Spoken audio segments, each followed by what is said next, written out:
স্বাগত ডিবিসি নিউজের শুক্র ও শনিবারের আয়োজন প্রযত্নে বাংলাদেশ। আবারও স্বাগত প্রযত্নে বাংলাদেশ। এই আয়োজনে আপনাদের সাথে আছি আমি আফরিন আনোয়ার।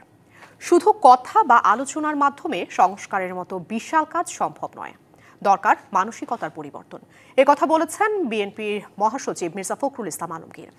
বলেছেন, অভ্যুত্থানের মাধ্যমে দেশ বিনির্মাণের যে নতুন সুযোগ তৈরি হয়েছে, সবাইকে ঐক্যবদ্ধ হয়ে তা কাজে লাগাতে হবে। এদিকে বদিউল আলম মজুমদারের মতে, সত্যিকারের সুষ্ঠু নির্বাচনের জন্য দরকার নির্বাচনী ও রাজনৈতিক অঙ্গনকে শক্তিশালী এবং দুর্বৃত্তায়ন থেকে মুক্ত করা। এসব নিয়ে আমাদের আজকের আলোচনার বিষয়, রাজনৈতিক দলগুলোর মানসিকতার পরিবর্তন হবে কিভাবে। আলোচনায় আজ আমাদের সাথে স্টুডিওতে উপস্থিত আছেন বিএনপির জাতীয় নির্বাহী কমিটির সদস্য শেখ রবিউল আলম এবং বিশ্ব ইনসানিয়াত বিপ্লবের চেয়ারম্যান আল্লামা ইমাম হায়াত। আপনাদের দুজনকেই স্বাগত জানাচ্ছি আমাদের আজকের এই আলোচনায়। শুরুতেই আমি জনাব রবিউল আলম, আপনার কাছে আসলে জানতে চাইব যে অভ্যুত্থানের পর অনেকগুলো সময় কেটে গেছে, তারপর কিন্তু একে একে সংস্কারের প্রস্তাব এসছে, ঐকমত্য কমিশন গঠন হয়েছে এবং দফায় দফায় ঐকমত্য কমিশনের প্রায় প্রতিদিনই কিন্তু কিছু বিষয় নিয়ে কিন্তু আলোচনায় বসছে। তো এতদিন পরে আসলে হঠাৎ করে বিএনপি মহাসচিবের যে মানসিকতা পরিবর্তন দরকার, এই বিষয়টি আসলে ওনার কেন উপলব্ধি হলো, একটু যদি আপনার মতামতটা জানান। না, হঠাৎ করে না, তো প্রথম থেকেই তো আমরা বলেছি যে সংস্কারটা আপনাকে ধারণ করতে হবে। রাষ্ট্র ব্যবস্থাপনায় যে জরাজীর্ণগুলি তৈরি করেছিল বিগত 17 বছর আওয়ামী লীগ অনির্বাচিতভাবে ক্ষমতায় থাকতে গিয়ে, সেটা চিহ্নিত করতে হবে এবং সেই তার পুনরাবৃত্তি ঘটবে না, অথবা তার যৌক্তিক এবং ন্যায্য সমাধানটা কী, সে বিষয়ে আমাদের মানসিকতার পরিবর্তন হতে হবে, ঐক্যবদ্ধ হতে হবে। এবং সেটা প্রথম থেকেই তো আমরা অনুধাবন করেছি এবং সেই লক্ষ্যে আমরা কিন্তু অন্তর্বর্তীকালীন সরকারকে সহযোগিতা করছি।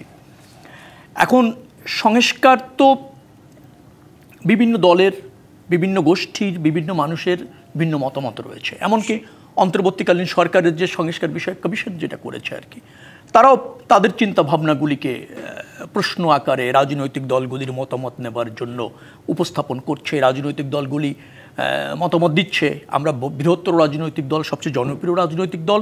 সবচেয়ে বড় কথা হচ্ছে যে রাষ্ট্র ব্যবস্থাপনা আমাদের 5 বারের অভিজ্ঞতা রয়েছে জনগণের ভোটে নির্বাচিত হয়ে। তো সেই অভিজ্ঞতার থেকে আমরা জানি যে যেটা রাষ্ট্র ব্যবস্থাপনার সাথে প্রাসঙ্গিক এবং রাষ্ট্র ব্যবস্থাপনায় যেটা একান্ত প্রয়োজন প্রায়োগিকভাবে, সেই জায়গাগুলিতে আমাদের একমত হতে হবে। কিন্তু শুধু সংস্কার মানেই আবেগ, সংস্কার মানেই কোনো ব্যক্তি বা গোষ্ঠীর ভাবনা, সংস্কার মানেই কল্পনা, সেটা কিন্তু এই আপনারা যদি বলেন যে নতুন বাংলাদেশ বিনির্মাণের ক্ষেত্রে কোনো কোনো সময় সহায়ক না হয়ে অন্তরায় হতে পারে। সেই জায়গাগুলি আমরা মনে করি যে রাজনৈতিক দলগুলি যে সহযোগিতা করছে, তার সাথে আমরা এই অভ্যুত্থানের সপক্ষের সব শক্তি যদি ঐক্যবদ্ধ হই, রাষ্ট্র ব্যবস্থাপনায় জরাজীর্ণগুলি ইতিমধ্যে চিহ্নিত করা গিয়েছে, সেগুলি সমাধানের জন্য রাজনৈতিক দলগুলি মতামত দিচ্ছে। বৃহত্তর রাজনৈতিক দল হিসেবে আমরাও মতামত দিয়েছি। সবার আগে সংস্কার আমরা উপলব্ধি করেছি, 31 দফা পরিকল্পনা বাস্তবায়নের অঙ্গীকার করেছি জাতির কাছে। সেখানে শাসনতন্ত্রের সংস্কার আছে, শাসন কাঠামোতে আছে, প্রাতিষ্ঠানিক সংস্কার আছে, রাজনৈতিক সংস্কার আছে। সেগুলি বাস্তবায়ন করতে পারলেই ধাপে ধাপে আমরা মনে হয় যে কাঙ্ক্ষিত বাংলাদেশ বিনির্মাণে সক্ষম হব। তো সব সংস্কার একেবারেই করা যাবে সেরকমও না, আবার এখানে অনেকগুলি প্রস্তাবনা আছে যেটা এখনও বাস্তবিকভাবে সম্ভব কি সম্ভব না, প্রয়োগ করালে জনস্বার্থ বা দেশের কল্যাণ নিশ্চিত হয় কি হয় না, সে বিষয়ে তো সন্দেহ আছে, এক্সপেরিমেন্টাল আছে অনেকগুলি। তো সেগুলি ধাপে ধাপে করা যাবে, কিন্তু মৌলিক সংস্কার বা প্রয়োজনীয় সংস্কার, বিশেষ করে একটা গ্রহণযোগ্য নির্বাচনের ক্ষেত্রে যে অন্তরায়গুলি আছে, সেগুলি দূর করে একটা স্বচ্ছ গ্রহণযোগ্য নির্বাচন প্রতিষ্ঠিত করার ক্ষেত্রে যে প্রয়োজনীয় সংস্কার, সেটা আগে প্রাধান্য পাওয়া উচিত।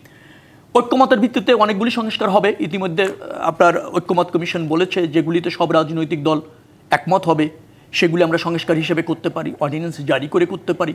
আবার কিছু সংস্কারের জন্য নির্বাচিত পার্লামেন্ট দরকার। নিশ্চয়ই নির্বাচনের পর ঐক্যমতের ভিত্তিতে অথবা ধরেন মেজরিটির ভিত্তিতে পার্লামেন্টে সেগুলি প্রতিষ্ঠিত করতে হবে। অর্থাৎ এটা একটা চলমান ধারাবাহিক প্রক্রিয়া। সময়ের পরিবর্তনে পরিবর্তিত পরিস্থিতি, বিদ্যমান পরিস্থিতি, সম্ভাব্য সমস্যা, সেগুলি আমরা যদি জাতি হিসেবে ঐক্যবদ্ধ থাকি, আমরা যদি একটা গণতান্ত্রিক এবং সুশাসনের বাংলাদেশ প্রতিষ্ঠিত করতে চাই, তাহলে এগুলি করা যাবে। কিন্তু সংস্কার এই সংস্কার লাগবেই, এইভাবে সব বিচার শেষ করতে হবে, বিচার সংস্কার তারপরে নির্বাচন, এইগুলি যদি আপনি শর্ত হিসাবে আনেন, তাহলে বাংলাদেশের সবচেয়ে যে প্রয়োজন যেটা, সেটা একটা গ্রহণযোগ্য নির্বাচন, গণতন্ত্র, সেটা কিন্তু আপনার প্রলং হচ্ছে। এবং সেটি যদি প্রলং হয়, তাহলে কোনো সংস্কারই আপনি করতে পারবেন না নির্বাচিত পার্লামেন্ট আপনার ছাড়া। বক্তব্যে একেবারে স্পষ্ট যে কোন ধরনের মানসিকতার পরিবর্তনটার কথা আসলে বিএনপি বা মির্জা ফখরুল বোঝাতে চেয়েছেন। জনাব ইমাম হায়াত, আপনার কাছে একটু জানতে চাই যে আসলে আমরা যেমনটি দেখছিলাম যে সিসি বলেছেন যে সরকারের সহযোগিতা ছাড়া শুধু স্বাধীনতা দিয়ে সুষ্ঠু নির্বাচন করা সম্ভব নয়। কি ধরনের সহযোগিতার কথা আসলে সিসি বলতে পারে, বা আপনারাই বা কি ধরনের সহযোগিতা চান দল হিসাবে? জি, ধন্যবাদ। আসসালামু আলাইকুম। দয়াময় আল্লাহ তাআলার নামে শুরু করছি। সত্য মানবতার মুক্তির উৎসব প্রাণনবীর প্রতি সালাতু সালামের সাথে শুরু করছি। সুষ্ঠু নির্বাচনের জন্য অনেকগুলো বিষয় প্রয়োজন। প্রথমতই সরকারকে দলনিরপেক্ষ হতে হবে, সরকারকে পক্ষপাত মুক্ত হতে হবে, ভোট দেওয়ার নিরাপদ সামাজিক রাজনৈতিক পরিবেশ থাকতে হবে, সব দলকে জনগণের কাছে তাদের দিশা পৌঁছানোর সুযোগ সুবিধা, সবাইকে সভা সমাবেশ করার, জনসংযোগ করার অধিকার দিতে হবে, যেটা সাংবিধানিক গণতান্ত্রিক অধিকার। এভাবে গণতান্ত্রিক পরিবেশ, নিরাপদ পরিবেশ না থাকলে, সরকার যদি পক্ষপাত দুষ্ট হয়, সরকার যদি কোনো বিশেষ দলকে পৃষ্ঠপোষকতা করে, বিশেষ দলকে রাষ্ট্রীয় প্রশ্রয় দেয়, তাহলে সুষ্ঠু নির্বাচন সম্ভব নয়। তাই প্রথমতই সরকারকে দলনিরপেক্ষ হতে হবে, পক্ষপাত মুক্ত হতে হবে, সবার অধিকার স্বাধীনতা স্বীকার করতে হবে এবং জননিরাপত্তা থাকতে হবে। একই সাথে নির্বাচন কমিশনকেও দলনিরপেক্ষ, পক্ষপাত মুক্ত হতে হবে, সব দলের প্রতি সুবিচার করতে হবে। আর এছাড়া আমরা বিশ্ব ইনসানিয়ত বিপ্লব, মানবতাভিত্তিক রাজনীতির দল, ওয়ার্ল্ড হিউম্যানিটেরিয়ান রেভলিউশন আরেকটা প্রস্তাব করেছি যে বর্তমানে ভোট দেওয়ার মতো সামাজিক নিরাপদ পরিবেশ নেই, সভা সমাবেশ করা যাচ্ছে না, বিভিন্ন জায়গায় হামলা হচ্ছে, সব দল কথা বলতে পারছে না। আবার অপরদিকে আমাদের মা বোনরা সবাই নির্বাচন যেতে পারেন না। 1,20,00,000 নাগরিক বাংলাদেশের বাহিরে প্রবাসী কাজ করছেন। তাই সবার ভোট নিশ্চিত করার জন্য ডিজিটাল মোবাইল থাম নির্বাচন দরকার, যেটা বর্তমানে এস্তোনিয়াতে আছে। যে আমার যে ভোটার আইডি আছে, আমার যে পাসওয়ার্ড থাকবে, এভাবে আমার থামবে, আমি আমার নির্দিষ্ট মার্কায় আমি ভোট দিব, যেভাবে আমরা বিকাশে লেনদেন করছি। তো এভাবে ডিজিটাল নির্বাচন খুব প্রয়োজন। অপরদিকে যেটা আমরা সবচেয়ে জরুরি মনে করি, সরকারকে বর্তমান উপদেষ্টা পরিষদকে দলনিরপেক্ষ হতে হবে। উপদেষ্টা পরিষদের মধ্যে যদি দলীয় লোক থাকে, কি মনে হচ্ছে উপদেষ্টা পরিষদ কি দল নিরপেক্ষ না, বা আপনাদের কি মতামত? না, দলীয় লোক আছেন। যেমন খালিদ হাসান নামে যিনি ধর্ম উপদেষ্টা আছেন, তিনি হেফাজত ইসলাম এবং ইসলামী শাসনতন্ত্র আন্দোলন নামে দুইটা দলের কেন্দ্রীয় নেতা। এই দুইটা দলের ধর্মের নামে অধর্মগ্রবাদী জঙ্গিবাদী দল। অপরদিকে বর্তমান যে এনসিপিতে সরাসরি না থাকলেও যারা সমন্বয়ক, ওনারাই এনসিপি, ওনারা উপদেষ্টা পরিষদে আছেন। তো এইভাবে কেউ ক্ষমতায় থেকে নির্বাচন করবেন, কেউ ক্ষমতার বাইরে থেকে নির্বাচন করবেন, এতে সুষ্ঠু নির্বাচন অসম্ভব বিষয়। অনেক ধন্যবাদ। জনাব রবিউল আলম, বিভিন্ন প্রতিবেদনে কিন্তু আসলে উঠে আসছে যে সংস্কার নিয়ে বিএনপি, জামাত ও এনসিপির ভিন্ন ভিন্ন মত। এই মতৈক্যটা আসলে কিভাবে করা সম্ভব? না, ভিন্ন মত থাকবেই, যেহেতু রাষ্ট্র দর্শন ভিন্ন, রাজনীতি ভিন্ন, জনগণের প্রতি কমিটমেন্টও যার যার বা দলের ভিন্ন।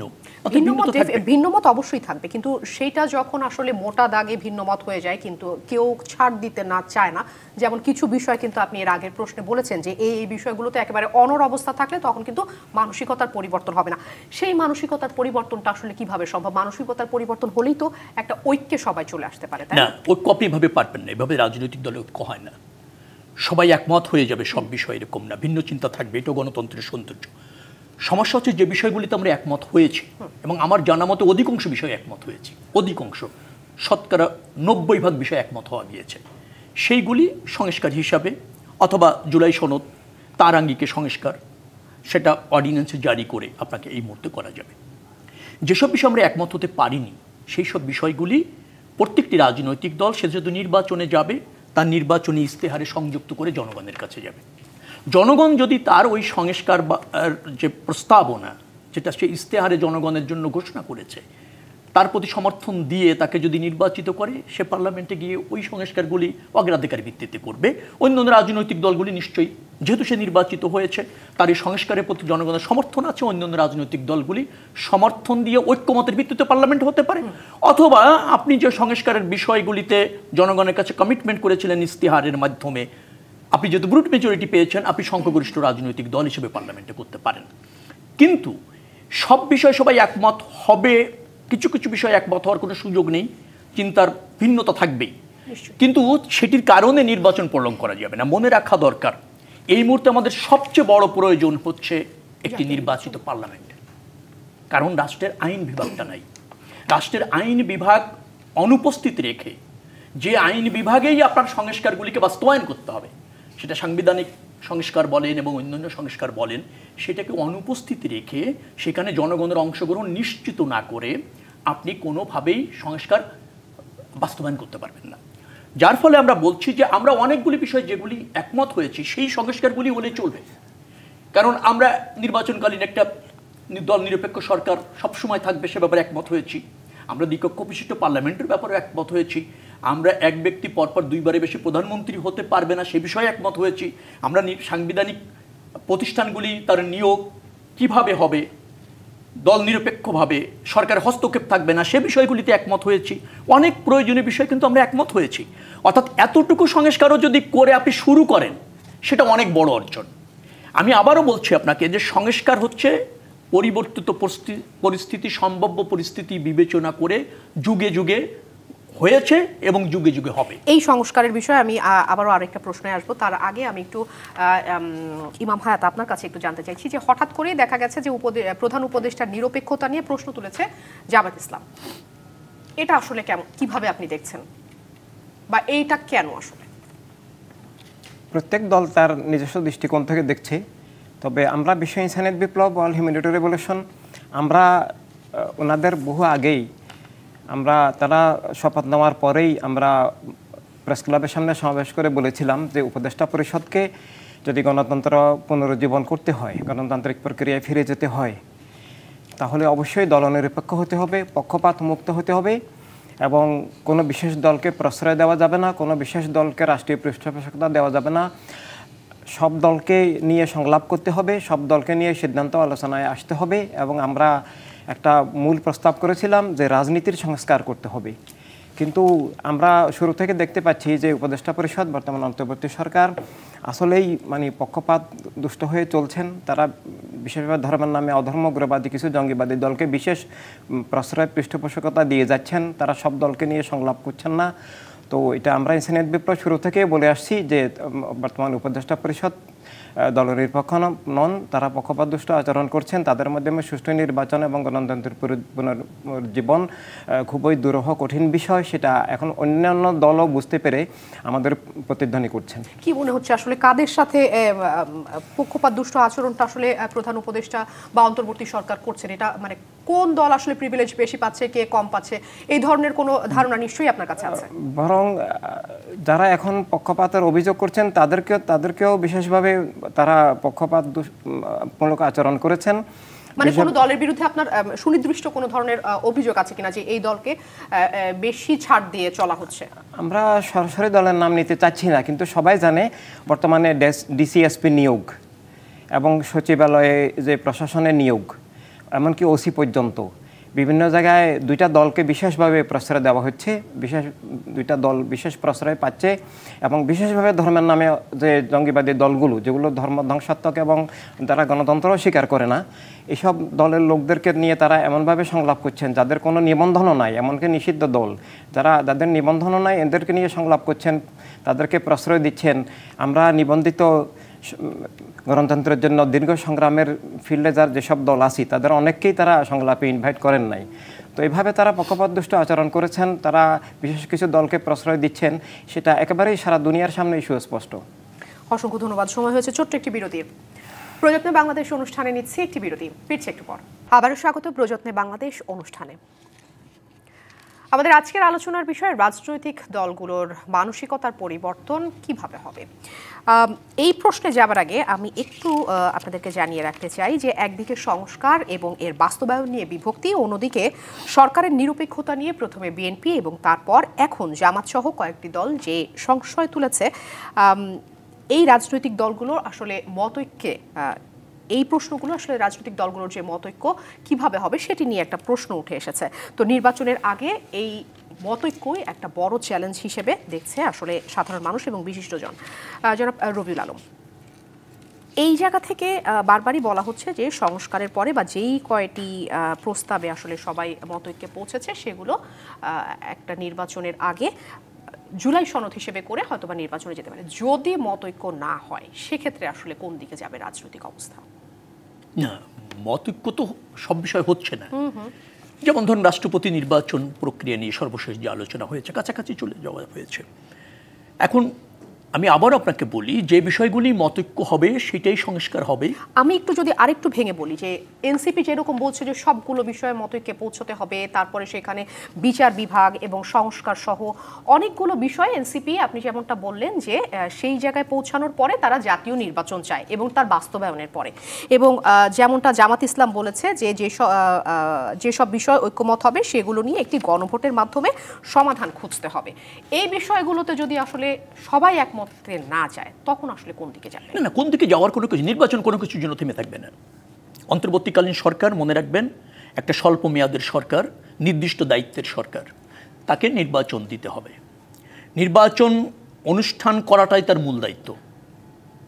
নির্বাচন কোনো শর্তে এবং কোনো বিশেষ দলের বা ব্যক্তি বা গোষ্ঠীর ইচ্ছা বাস্তবায়ন হবে না বিধায় আপনি 12 কোটি ভোটারকে ভোটদান থেকে বিরত রাখবেন, রাষ্ট্র ব্যবস্থাপনায় অংশ নিতে দেবেন না, তার মানে জনপ্রতিনিধি অথবা তার সরকার বেছে নেওয়ার সুযোগ দেবেন, এই সুযোগ কারণে।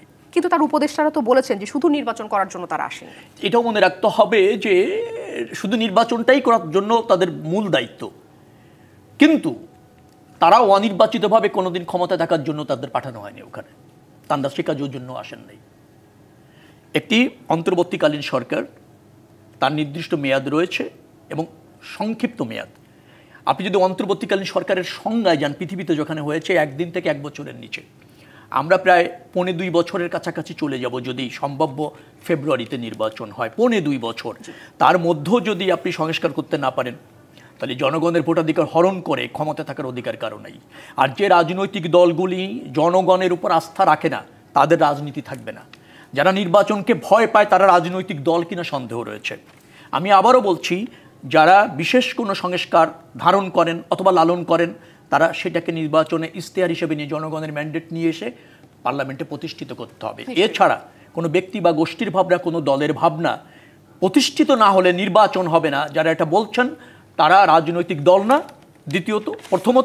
দ্বিতীয়ত হচ্ছে তারা নির্বাচনকে ভয় পান। যারা নির্বাচনকে ভয় পান, জনরায়ের উপর আস্থা রাখেন না, তাদের জন্য নির্বাচন থেমে থাকবে না। সবচেয়ে বড় কথা হচ্ছে এইটা। আর অন্তর্বর্তীকালীন সরকার কনসার্ন রয়েছে।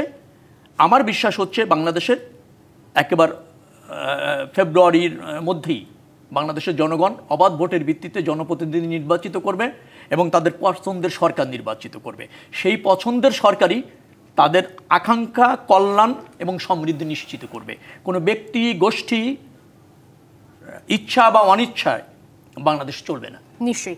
এ বিষয়ে জনাব ইমাম হায়াত, আপনার কি মতামত? আসলে যেমনটা আমরা রবিউল আলমের কাছ থেকে শুনছিলাম যে কোনো ব্যক্তি, গোষ্ঠী বা নির্দিষ্ট কোনো দলের ইচ্ছায় আসলে নির্বাচন থেমে থাকবে না, কি মনে করছেন আপনি? জি, আমরা ওয়ার্ল্ড হিউম্যানিটেরিয়ান রেভলিউশন, ইনসানিয়াত বিপ্লব, একেবারে অন্তর্বর্তী সরকার যখন গঠন হলো, আমরা তার পরবর্তী সপ্তাহ থেকেই বলে আসছি যে রাষ্ট্রের মালিক জনগণ, রাষ্ট্রের মালিক সব মানুষ এবং সব মানুষের প্রতিনিধিত্বশীল, সব মানুষের অধিকারের রক্ষায় মানবতা রাজনীতির প্রয়োজন, রাষ্ট্র সার্বজনীন মানবিক হওয়া প্রয়োজন। আর এই জন্য জনগণই তাদের প্রতিনিধি নির্বাচন করবেন। জনগণের প্রতিনিধিত্বশীল সংসদ হতে হবে এবং জনগণের মালিকানা পুনরায় আবার ফিরে আসতে হবে। রাষ্ট্র জনগণের, তাই একমাত্র সুষ্ঠু, স্বাধীন, নিরপেক্ষ নির্বাচন, সব দলের অংশগ্রহণে, যে আমরা যারা স্বৈরাচার বিরোধী আন্দোলন করেছি, আমরা যারা গণতন্ত্রে বিশ্বাসী, যারা আমরা সব মানুষের অধিকারে বিশ্বাসী, তাদের সবাইকে নিয়ে অবিলম্বে নির্বাচন আয়োজন করার জন্য আমরা ইনসানিয়াত বিপ্লবী সর্বপ্রথম প্রেস ক্লাবের সামনে সমাবেশ করে আমরা জানাবেন যে বিশ্ব ইনসানিয়াত বিপ্লব পার্টি, এটা এই দলটি আসলে সংস্কার বাস্তবায়ন এবং নির্বাচন ঠিক কবে নাগাদ নির্বাচন আসলে তারা চায়, মানে আপনাদের দলের ভাবনাটা আসলে জানতে চাচ্ছি। এবং সংস্কার এবং বাস্তবায়নের এই যে একটা দোটান, এটা আসলে আপনাদের যদি একটু অবস্থানটা পরিষ্কার করেন। বাস্তবে তাদের মাধ্যমে আমরা সংস্কার আশা করি না। তারা সংস্কার বুঝেন কি না সেটাও আমরা নিশ্চিত নই। আমরা সংস্কার বুঝতে হলে আগে জীবন বুঝতে হবে, রাজনীতি বুঝতে হবে, রাষ্ট্র যে সবার, সব মানুষের রাষ্ট্র, এক দল, এক ধর্মের, এক জাতির, এক গোত্রের নয়, সেটা বুঝতে হবে।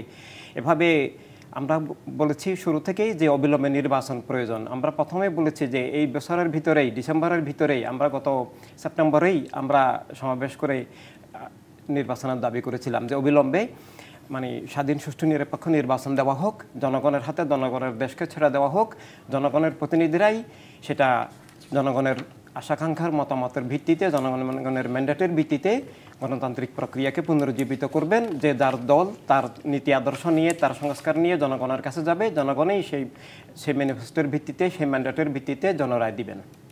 অনেক ধন্যবাদ। জনাব রবিউল আলম, একটু আপনার কাছে আমি একটা বিষয় একটু জানতে চাইব। কিছুদিন না, এটা হচ্ছে গিয়ে এনসিপির একটি গঠনতন্ত্র নিয়ে নাহিদ ইসলাম একটি বক্তব্য দিয়েছেন। তিনি বলেছেন যে বাধ্য হয়ে রাজনৈতিক দল করেছি। 5 আগস্টের পর সেনাবাহিনী ও রাজনৈতিক দলগুলোর মধ্যে পারস্পরিক সহযোগিতার অলিখিত চুক্তি থাকলেও তা থেকে সরে যাওয়ায় রাজনৈতিক দল গঠন করতে বাধ্য হয়েছেন। এই যে উনি বলছেন যে সেনাবাহিনী এবং রাজনৈতিক দলগুলোর মধ্যে পারস্পরিক সহযোগিতার অলিখিত চুক্তি, যেহেতু বিএনপি একটি বড় রাজনৈতিক দল, এই অলিখিত চুক্তি বলতে আসলে উনি কি বুঝিয়েছেন, কি মনে হচ্ছে? এটা নাহিদ ইসলাম ভালো বলতে পারবেন। অরাজনৈতিক শক্তি, ক্ষমতালোভী যারা, তারা এরকম অলিখিত চুক্তি করে। আমরা সবসময় বলেছি, আওয়ামী লীগ ক্ষমতা থাকাকালীন সময়ও বলেছি, স্বচ্ছ গ্রহণযোগ্য নির্বাচন চাই। আমরা সবসময় বলেছি জনরায়ের ভিত্তিতে সরকার হতে হবে, আগেও বলেছি, এখনও বলছি। যারা এভাবে ভাবেন, অলিখিত চুক্তি যারা করেন, তারা হচ্ছে ক্ষমতালোভী গোষ্ঠী, তারা অরাজনৈতিক গোষ্ঠী, তারা সুবিধাভোগী গোষ্ঠী। তিনি বলেছেন মানে অলিখিত চুক্তি থেকে সরে আসার কারণে, মানে এই অলিখিত চুক্তিটা আসলে কি? এটা কি আসলে কোনো কাল্পনিক কিছু, বা মানে আসলে উনি কি বোঝাতে চেয়েছেন? চুক্তি যেটা লিখিত চুক্তি আমরা সেটা বুঝি যে এটা স্পষ্ট, অলিখিত চুক্তি বলতে আসলে উনি কেন রাজনৈতিক দলগুলোর কথা বলেছেন? দলগুলো, বিএনপিও একটা বড় রাজনৈতিক দল। না, বিএনপিকে এখানে আনার কোনো সুযোগ নেই। নাহিদ ইসলাম ভালো বলতে পারবেন যে তিনি কি সমঝোতা করেছিলেন গোপনে, অলিখিতভাবে, অথবা কি আন্ডারস্ট্যান্ডিং তাদের হয়েছিল, ক্ষমতার ভাগাভাগি, অথবা অনির্বাচিতভাবে একটা সরকার দীর্ঘদিন থাকবে, যার অংশ হবে নাহিদ ইসলামরা, এরকম কিছু হয়েছে তো তার কিছুর অংশ। আপনি একটা সফল গণ অভ্যুত্থানে অংশ নিয়েছেন, নেতৃত্ব দিয়েছেন, ঠিক আছে। তারপর আপনি একটা অন্তর্বর্তীকালীন সরকার হলো, সেই সরকারে আপনি অংশগ্রহণ করেছেন, তার মানে আপনি ক্ষমতার অংশ হয়েছেন। তারপর আপনি চিন্তা করলেন অন্তর্বর্তীকালীন সরকার বেশি দিন ক্ষমতায় ভোগ করা যায় না, তাহলে দীর্ঘদিন ক্ষমতা ভোগ করতে হলে একটা রাজনৈতিক দল দরকার। সেইখান থেকে কিছু অংশ বেরিয়ে এসে নাহিদ ইসলাম একটা রাজনৈতিক দল করলেন, আনুকূল্য নিলেন কার? অন্তর্বর্তীকালীন সরকারের, সহযোগিতা নিলেন অন্তর্বর্তীকালীন সরকারের।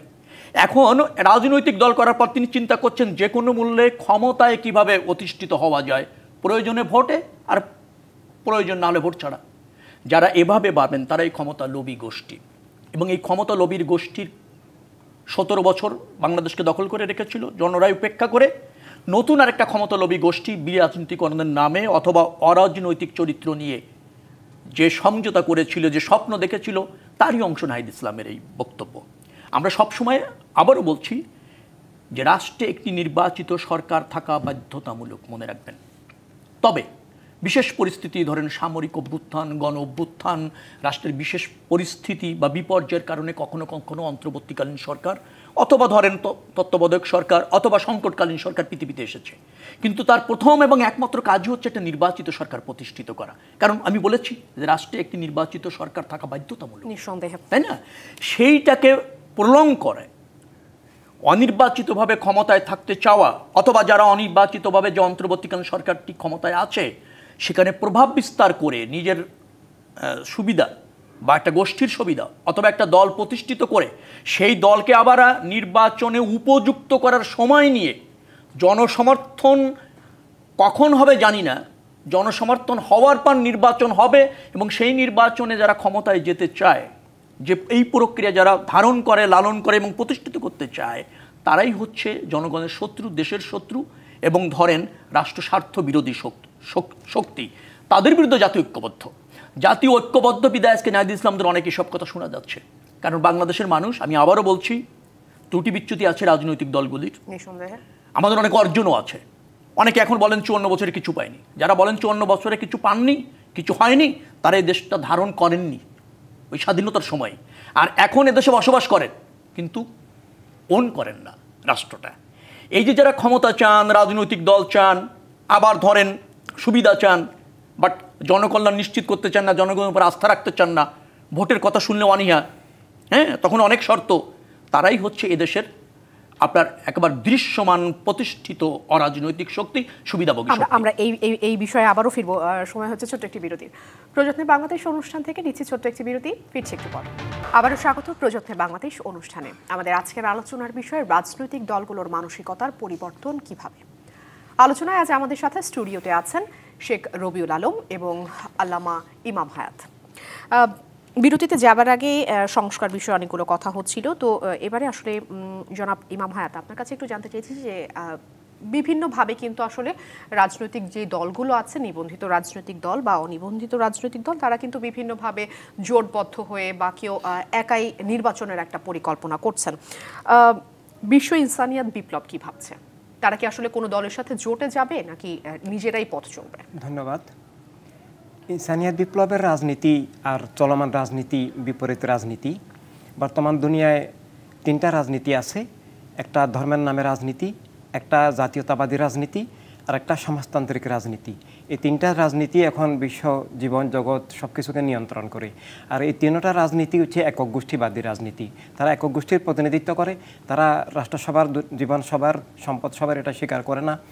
তাই ইনসানিয়াত বিপ্লব এই তিনটা রাজনীতি থেকে মুক্তির জন্য, এই তিনটা গোষ্ঠীবাদী রাজনীতির কারণেই মানব জীবনের সকল সংকট, বৈষম্য, দারিদ্র্য, যুদ্ধবিগ্রহ, খুন, রক্তপাত, ধর্মের নামে রাজনীতি, একক বস্তুবাদী জাতীয়তাবাদী চেতনার রাজনীতি এবং সমাজতান্ত্রিক রাজনীতি, এই তিনটা রাজনীতি থেকে মানবতার মুক্তি, জীবনের মুক্তি, রাষ্ট্রের মুক্তি, ধর্মের মুক্তি, গণতন্ত্রের মুক্তির জন্যই ইনসানিয়াত বিপ্লব, মানবতার রাজনীতি, সব মানুষের প্রতিনিধিত্বশীল, রাষ্ট্রসভার, সম্পদ সভার, দুনিয়া সবার এই ভিত্তিতে, যেটা স্রষ্টার দান, স্রষ্টা রাসূল সাল্লাল্লাহু আলাইহি সাল্লামের দান হিসাবে মানবতার রাজনীতির নতুন রাজনীতি প্রবর্তনের জন্য ইনসানিয়াত বিপ্লব কাজ করে যাচ্ছে। অতএব ইনসানিয়াত বিপ্লব যেহেতু গোষ্ঠীবাদী রাজনীতিকে রাজনীতি হিসাবে স্বীকার করে না, রাজনৈতিক দল হিসাবেও স্বীকার করে না, ইনসানিয়াত বিপ্লবের মানবতার সংজ্ঞা হলো এই যে রাজনৈতিক দল দাবি করতে হলে সেটা একক ধর্মের বা একক জাতির বা একক মতবাদের হবে না, সব মানুষের প্রতিনিধিত্বশীল হতে হবে। তাহলে কি চাচ্ছেন আসলে? আপনারা একাই নির্বাচনে যাবেন নাকি কোনো জোটবদ্ধ হয়ে যেতে চান? আমরা স্বাভাবিকভাবেই আমরা এককভাবে মানবতার রাজনীতির দিশা নিয়ে, মানবতার রাষ্ট্রের লক্ষ্যে, মানবতার রাজনীতির পক্ষে ম্যান্ডেটের জন্য আমরা জনগণের কাছে যাব। আমরা এককভাবেই সব আসনে প্রার্থী দিয়ে নির্বাচনে অংশগ্রহণ করার জন্য আমরা প্রস্তুতি নিচ্ছি। ধন্যবাদ। জনাব রবিউল আলম, গতকাল যেই ঐকমত্য কমিশনের যে বৈঠক হয়েছে সেই জায়গা থেকে একটা বিষয় উঠে এসেছে যে ভোটের অনুপাতে উচ্চকক্ষ চায় জামাত, এনসিপি, রাজি নয় বিএনপি। এটাতে আসলে সুবিধা অসুবিধার দিকগুলো যদি আপনি একটু যুক্তি খণ্ডন করেন। এত অল্প সময় বলা যাবে না, তবে ঘটনা হচ্ছে যে ওটা প্রাসঙ্গিক হবে না। ধরেন ভোটের অনুপাতে যদি আপনি উচ্চকক্ষ করেন, কোনো বিল যদি কক্ষে পাশ করাতে হয়, ভোটের অনুপাতে যেটা হয় সেটা গিয়ে ক্ষমতাশীল রাজনৈতিক দল ব্রুট মেজরিটি নিয়ে গিয়েছে, দেখা গেল যে সে বিল পাশ করাতে পারছে না। অর্থাৎ আপনি সরকার নির্বাচিত করছে জনগণ, সেই সরকারকে আবার ক্ষমতাও দিতে হবে জন আকাঙ্ক্ষা ধারণ করে রাষ্ট্র ব্যবস্থাপনা করা। মনে রাখা দরকার, ক্ষমতার অবাধ ব্যবহারে কি হয়, যাচ্ছতাই ব্যবহারে কি হয়, স্বৈর ফ্যাসিবাদী প্রতিষ্ঠিত হয়। তাই তো ক্ষমতার যদি আপনি ব্যবহার করেন, যত্রতত্র ব্যবহার করেন, স্বেচ্ছাচারী ব্যবহার করেন, ফ্যাসিবাদ তৈরি হয়। আবার ক্ষমতার কিন্তু প্রয়োগের যদি আপনার সুযোগ না থাকে তখন কিন্তু সুশাসনও হবে না, কারণ জনগণকে তো আপনাকে একটা কল্যাণকর শাসন দিতে হবে। আবার ক্ষমতা যদি আপনার না থাকে তখন কি হয়, জরাজীর্ণ শাসন হয়। নিশ্চয়ই। তো এই যে জায়গা পার্থক্যগুলি কিন্তু বুঝতে চাচ্ছে না অনেকে। আমরা বলেছি ঠিক আছে উচ্চকক্ষ থাকবে এবং সেখানে আমরা কি বিভিন্ন শ্রেণী পেশার অভিজ্ঞ মানুষ, সিনিয়র সিটিজেন, যাদের রাজনীতিতে অভিজ্ঞতা কম, নির্বাচিত হওয়ার সম্ভাবনা সমূহ কম প্রত্যক্ষভাবে, কিন্তু তাদের মেধা এবং যোগ্যতাকে রাষ্ট্রে কাজে লাগানো যায়। কিভাবে পারা যায় সেই প্রক্রিয়ায় আমরা উচ্চকক্ষের ব্যাপারে আমাদের যে প্রস্তাবনা সেটা দিয়েছি। আমি একটা বিষয়টা বলতে চাই, আপনি বলছেন যে নাহিদ ইসলাম বাধ্য হয়ে রাজনীতি করতে এসেছেন। বাধ্য হয়ে রাজনীতি হয় আমার এটা জানা নেই, কারণ আপনি যদি জনকল্যাণ, জন আকাঙ্ক্ষা, জনসমৃদ্ধি ধারণ না করেন এবং তাতে নিজেকে ব্রত না করেন তাহলে সেটা রাজনীতি না। বাধ্য হয়ে যারা রাজনীতিতে আসেন তারা জনগণের প্রতি রিভেন্স দিতে আসেন। অর্থাৎ আমার ধারণা হচ্ছে যে বাধ্য হয়ে রাজনীতি হবে না, জনগণকে, আমার ধারণা হচ্ছে জনগণের প্রতি প্রতিশোধ হয়ে যায়, জনগণকে দুর্ভোগে ফেলানো হয়, জনগণকে অস্থিরতার মধ্যে ফেলানো হয়, জনগণের মধ্যে ডিভাইডেশন তৈরি করা হয় রাষ্ট্রে, যেটা রাজনীতি না, যেটা নাহিদ ইসলামরা করতে চেয়েছেন যদি বাধ্য হয়ে আসেন। একটা কথা আমরা বারবার মহাসচিব বলেছেন এবং আপনিও আজকে শিরোনাম করেছেন যে আমরা যদি ওই এইটাকে মানসিকতার পরিবর্তনটা, গণতন্ত্র কিন্তু একটা প্র্যাকটিস, একটা অনুশীলন, এটা চাপিয়ে দেওয়ার বিষয় না। সুশাসন কিন্তু চাপিয়ে দেওয়ার বিষয় না, সুশাসন কিন্তু ধাপে ধাপে অর্জন করতে হয়। এটা কিন্তু একটা মানসিকতার পরিবর্তন লাগে। পৃথিবীতে আমাকে বলতে পারবেন যে যেখানে স্বৈর শাসন প্রতিষ্ঠিত হয়েছে, ফ্যাসিবাদী প্রতিষ্ঠিত হয়েছে, সেখানে একটা সুন্দর গঠনতন্ত্র ছিল, সংবিধান ছিল, সেই দলেরও একটা মূলনীতি ছিল, ঘোষণাপত্র ছিল, কল্যাণকর। কিন্তু যখন জনমত উপেক্ষা করে যে কোনো মূল্যে সে ক্ষমতায় থাকতে চাইছে, তখনই ফ্যাসিবাদী প্রতিষ্ঠিত হয়েছে। যখন নিজের মত অন্যের উপর চাপিয়ে দিতে চেয়েছে, জনগণের কাছে দায়বদ্ধ থাকেনি, জনভোটে নির্বাচিত হতে চায়নি, তখনই ফ্যাসিবাদ প্রতিষ্ঠিত হয়েছে। অর্থাৎ আমরা যে সংবিধানই করি না কেন, যে সংস্কারই করি না কেন, রাজনৈতিক দলগুলি যদি আমরা লালন না করি, ধারণ না করি, তাহলে কিন্তু আপনি সুশাসন প্রতিষ্ঠিত করতে পারবেন না, জবাবদিহিমূলক সরকার পাবেন না। জনাব ইমাম হায়াত, একটু যদি আসলে সংক্ষেপে বলেন যে এনসিপি এবং অন্তর্বর্তী সরকারের সম্পর্কটা আপনারা কিভাবে দেখছেন? জি, ধন্যবাদ। সরকারি ক্ষমতার বলে রাজনৈতিক দল গঠন, এটা একটা দুর্নীতি, এটা একটা অন্যায়, অবৈধ, এটা গণতন্ত্র বিরোধী, এটা জনগণের উপর অবিচার, ক্ষমতার অপব্যবহার করে, ক্ষমতার প্রশ্রয়ে, ক্ষমতার পৃষ্ঠপোষকতায় এবং সরকারি তহবিলের অপব্যবহার করে দুর্নীতির মধ্য দিয়ে রাজনৈতিক দল গঠন, এটা জনগণের দল হয় না, এটা গণতান্ত্রিক দল হয় না, এটা একটা রাষ্ট্রকে জবরদখল করা, এটা ক্ষমতার বলে নিজেদের মতবাদ চাপিয়ে দেওয়ার ষড়যন্ত্র। এবং বর্তমান অন্তর্বর্তী সরকার সেটাই করছেন, এনসিপিও তাই করছে। এবং আমরা এনসিপির যারা নেতৃবৃন্দ আছেন, উপদেষ্টা পরিষদে আছেন, তাদের হাজার হাজার কোটি টাকার দুর্নীতির, রাষ্ট্রকে দলীয়করণ এবং বিভিন্ন ধরনের অবিচার, জুলুম, অন্যান্যদের সভা সমাবেশে বাধা, অগণতান্ত্রিক কার্যকলাপ আমরা দেখতে পাচ্ছি। তাই সরকারি পৃষ্ঠপোষকতায়, সরকারি প্রশ্রয়ে, সরকারি ক্ষমতার অপব্যবহার করে, সরকারি কোষাগার ব্যবহার করে আমরা দেখেছি যে তারা সমাবেশ করছেন, ডিসিরা তাদের জন্য বাস রিকুইজিশন করে পাঠাচ্ছেন। তো এগুলো রাজনীতি না, এগুলো রাজনৈতিক দল না, এগুলো দোষনীতির পর্যায়ে পড়ে, এগুলো মানবতা বিরোধী। আপনার বক্তব্য পুরোপুরি পরিষ্কার। আমার সর্বশেষ, আমার হাতে সময় খুবই কম, রবিউল আলম, আপনি যদি খুব সংক্ষেপে আমাকে বলেন যে জনাব ইমাম হায়াত যে কথাগুলো বললেন, সেই কথাগুলো যদি সঠিক হয়ে থাকে, তাহলে আসলে সংস্কার, বিচার বিভাগ, তারপর বাস্তবায়ন এবং নির্বাচন অল্প সময়ের ভেতরে সম্ভব কিনা? না, এখনো সম্ভব। এখনো নির্বাচনে যদি আমরা ওইভাবে হিসাব করি যে সময় আছে, ইতিমধ্যে যে বিষয়গুলি একমত হয়েছে, আমরা অধিকাংশ বিষয়তে একমত হওয়া গিয়েছে, সেইগুলিকে উপযোগ্য হিসাবে চিহ্নিত করে সংস্কার করা যেতে পারে। নির্বাচন প্রক্রিয়া তো চলমানই রয়েছে, তার আগে বিচারের কথা বলা হয়েছে, বিচারের একটা অগ্রগতিও করা যেতে পারে। সরকার একটা কাজ করেছে, সেটা হচ্ছে সব কিছু কালেক্ষেপণ করেছে। এখনো যে সময় আছে, আমার ধারণা হচ্ছে যে বিচার প্রক্রিয়াটা দ্রুততম গতিতে শুরু করা যেতে পারে এবং তার অনেক অংশ শেষ করা যেতে পারে। তাহলে সংস্কার এবং বিচার, এটা চলমান প্রক্রিয়া চলতে থাকবে। এর মধ্যে একটা নির্বাচিত সরকার জনগণ নির্বাচিত করবে, রাষ্ট্র ব্যবস্থাপনার দায়িত্ব নেবে, তারা বিচার সংস্কার অব্যাহত রাখবে। জাতিগতভাবে আমরা ঐক্যবদ্ধ থেকে জাতীয় স্বার্থে রাজনীতি করব এবং জনগণের কাছে দায়বদ্ধ থেকে রাজনীতি করব। সেটি যদি হয়, ফ্যাসিবাদের বিরুদ্ধে যেমন এক হতে পেরেছি, আচ্ছা, দেশের প্রয়োজনে, জনগণের প্রয়োজনে, নিশ্চয়ই দেশ এবং জনগণের প্রয়োজনে এক হয়ে আগামী দিনগুলোতে আমরা নিশ্চয়ই সেটাই সকলের কাম্য। শেষ করছি প্রযত্নে বাংলাদেশ এর আজকের আলোচনা। ডিবিসি নিউজের সঙ্গেই থাকুন 24 ঘন্টা।